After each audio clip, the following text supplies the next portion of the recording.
I'm now pleased to introduce Victor Medina from SNOMED International, who will be presenting quality improvements in procedure concepts and ongoing task. Victor, please go ahead. Thank you, Maria. Well, first of all, it's pretty impressive that I'm here talking 3 years after I was in the operation room, never thinking about doing this thing, authoring, meeting all these incredible people from SNOMED International and the community and the global community.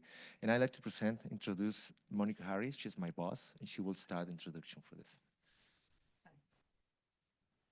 Yeah, I'm just going to do the intro about the overarching quality initiative that we're working on. And then Victor's going to talk specifically about the procedure area that he's working in. The next session will begin shortly. What happened? Go the other way? Okay, that was, okay, there you go, quality improvement. So, I mean, I guess it's down here. I have to put my glasses on. This project's been going on for about 5 or 6 years now, but it's really the result of recognizing that over a long period of time, changes and additions were made to SNOMED, and unfortunately there was lack of policy, and we didn't have templates in those days, different teams, different authors. And so as we worked through, we could see that things had to be improved.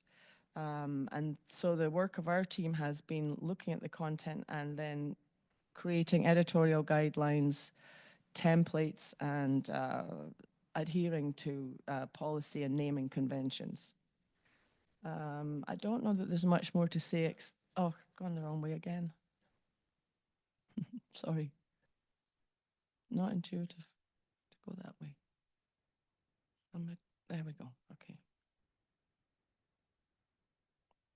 Yeah, so I think I mentioned the fact that there were all these various things that we could see as we worked through. And also we got requests from member countries as they did translations, for example, or noted errors and omissions and sent through requests to us to do change.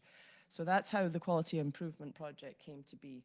And we recognized that if we didn't do something to change these, that basically as Pamela mentioned at her presentation, rubbish in, rubbish out. So what we're trying to do really is ensure consistency and quality. And we've looked at different areas, but right now the one that Victor and I are focusing on together is working on procedures. And we've already done some work in certain areas. And really this is the aim. The goals are to make sure that the content's consistent alignment of modeling to the editorial policy, trying to reduce the number of intermediate primitives so that classifier can do the work and align content into the right areas of meaning and I don't want to say classification because that sounds wrong, but categories. And then identify the inconsistent application of the concept model, and then build a template library to facilitate authoring, etc. And also build DCL query language that we can use to identify content that doesn't match the template. So basically we're looking at trying to identify the most important content that's frequently used and focus on the classified hierarchies and then reclassify after every change.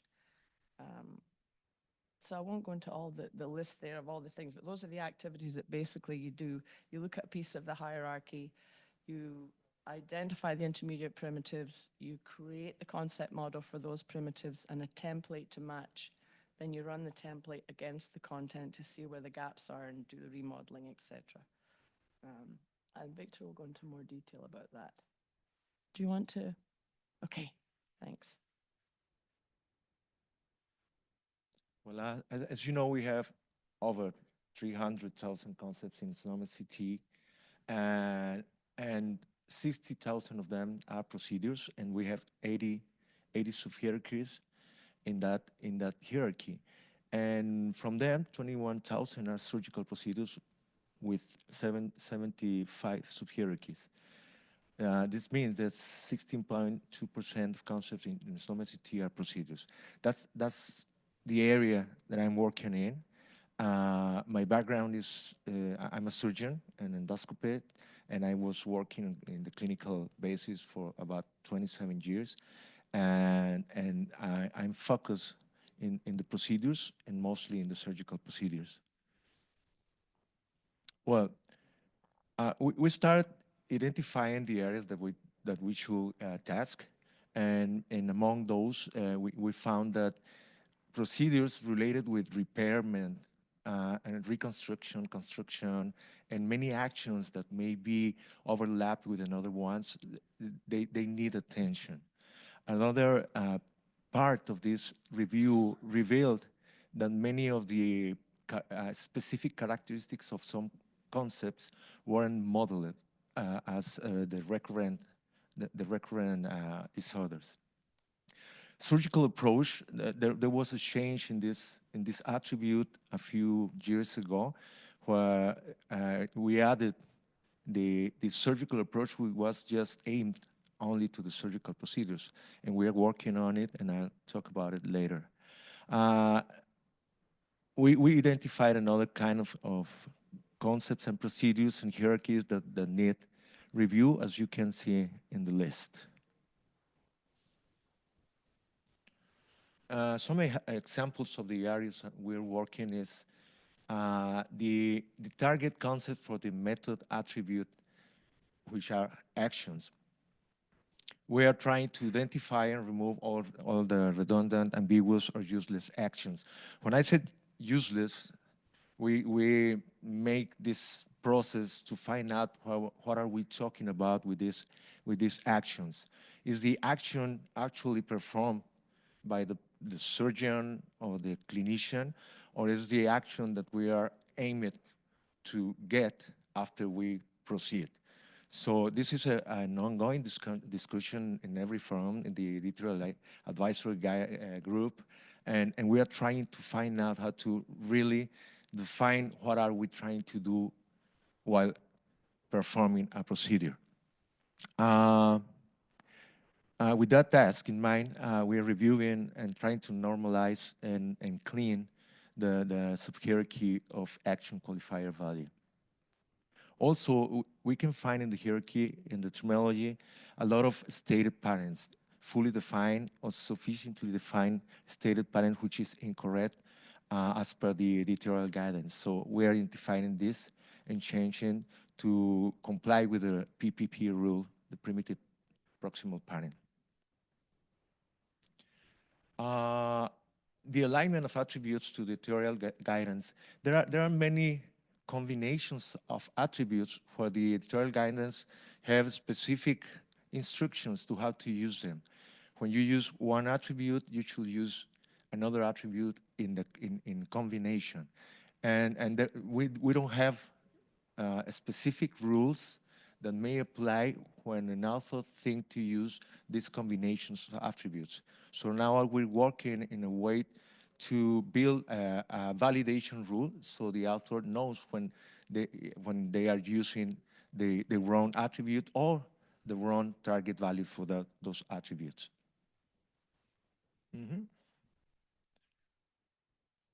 This is a nice one. There were requests from many stakeholders, member countries, NRCs, and vendors about this attribute. The surgical approach, I was talking about this.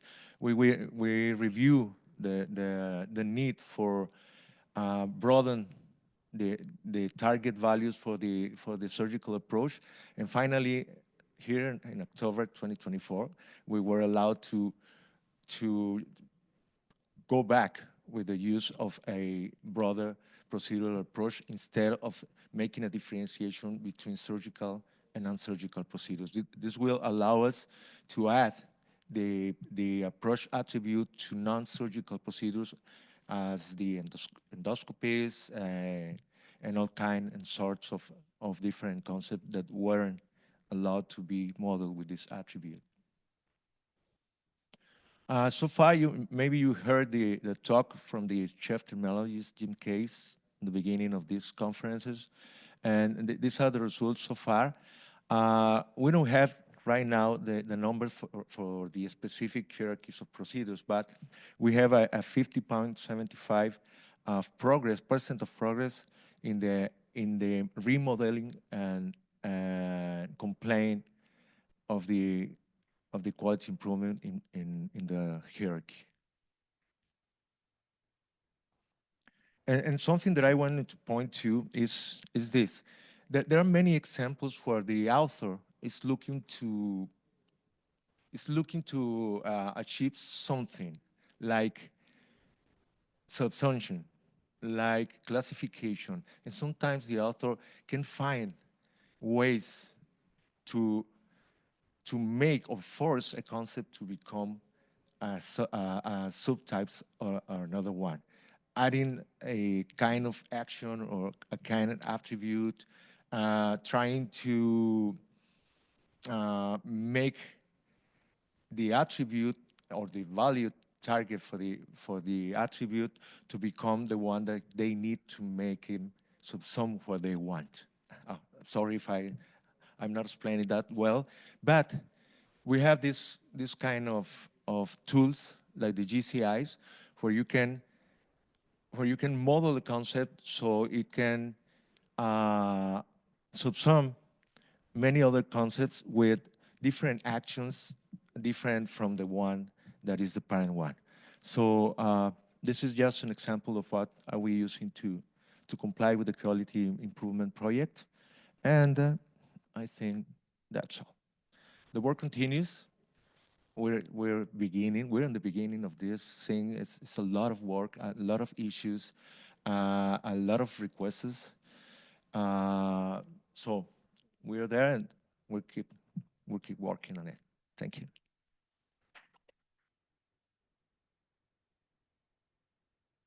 Thank you. Victor will now take questions. As a reminder, if you're in the room, please use a microphone to ask your question.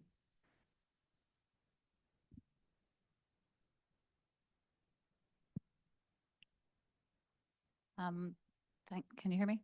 Yeah. Yeah. Thank you, Victor, for your presentation. Just the one you said, the procedural approach, that new one that's been agreed for now, particularly for endoscopy and such procedures. When may that happen, or when might we see those changes occur in the content? Yeah, we got it scheduled for second quarter of 2025. It's a lot of work, and we have to find out how many concepts are lacking of this attribute in the whole hierarchy. We now identified non-surgical procedures through ECL queries, but we need to find everyone.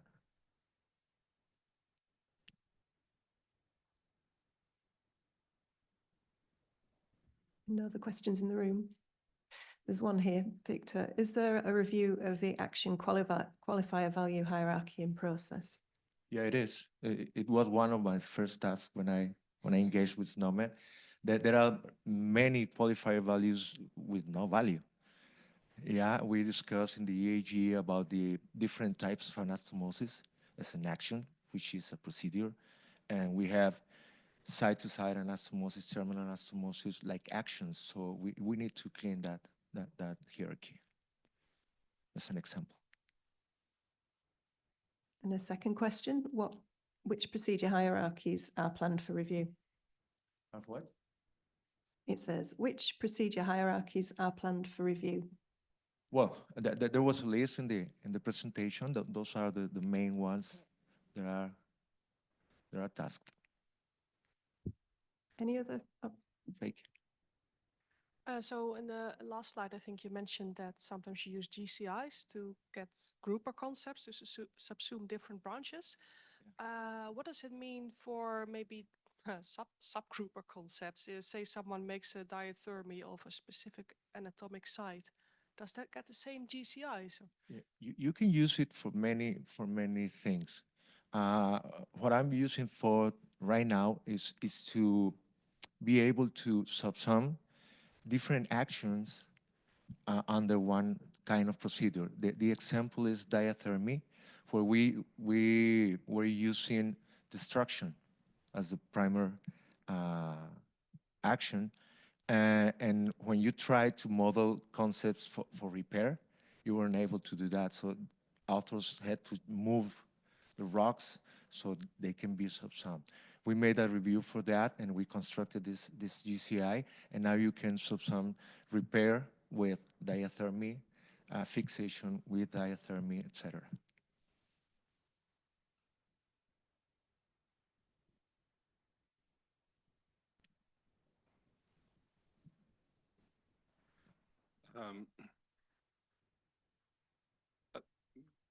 Two questions, and probably, things of note.